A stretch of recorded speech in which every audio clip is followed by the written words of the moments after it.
de la 4e journée de ce mouvement, mardi, des actions ont ciblé autoroutes et dépôts pétroliers. Une vingtaine de sites stratégiques ont été débloqués dans la journée par les forces de l'ordre, a indiqué le ministère de l'Intérieur. 2 décès ont été enregistrés en marge des manifestations qui ont débuté pour protester contre la hausse des prix du carburant. Samedi, une manifestante de 63 ans a été mortellement blessée par une automobiliste en Savoie. Un motard de 37 ans, percuté la veille par une camionnette qui tentait d'éviter un barrage dans la Drôme, est décédé mardi. C'est dans le dialogue qu'on peut en sortir, a déclaré mardi le chef de l'État Emmanuel Macron, dans sa première réaction depuis le début du mouvement à Bruxelles, alors qu'Annick Girardin, ministre des Outre-mer, a dénoncé une situation intolérable après des violences sur l'île de la Réunion. De son côté, le Premier ministre Édouard Philippe répétait la constance et la détermination du gouvernement. Le ministre de l'Intérieur Christophe Castaner a déclaré mardi qu'il y avait des risques totales des manifestations, pointant un très grand nombre de blessés estimé à 530 dont 17 gravement atteints.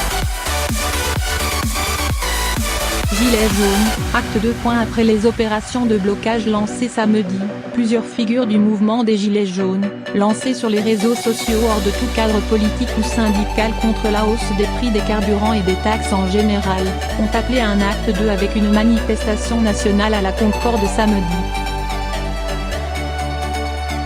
Plus de 29 000 personnes se sont déclarées comme participants à cet événement créé sur Facebook, et 195 000 s'y sont dit intéressés. Le secrétaire d'État auprès du ministre de l'Intérieur, Laurent Nunez, a d'ores et déjà prévenu que la manifestation ne sera pas interdite, mais qu'elle ne pourra pas se tenir sur la place de la Concorde pour des raisons de sécurité. Pour l'instant, nous n'avons pas d'interlocuteur. Il y a un certain nombre de personnes qui appellent à manifester sur les réseaux sociaux et qui donc sont tout à fait aptes à déclarer la manifestation, a-t-il ajouté.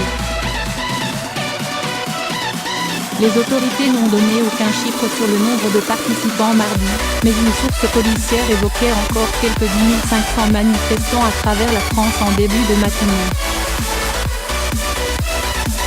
Ils étaient 27 000 lundi, 290 000 samedi. Le mouvement a reçu le soutien de la Fédération Code des Transports et de la Logistique, 3e organisation du secteur, qui a invité ses adhérents et sympathisants à se joindre aux Gilets jaunes pour obtenir une augmentation du pouvoir d'achat.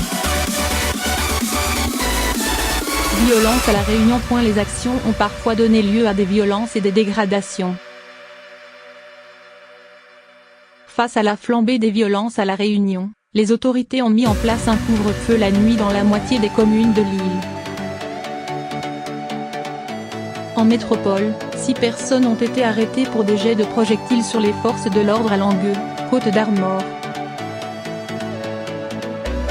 Au péage de Virzac, Gironde, sur la 10, des manifestants ont saccagé et mis le feu aux installations, selon Vinci Autoroute qui a annoncé porter plainte.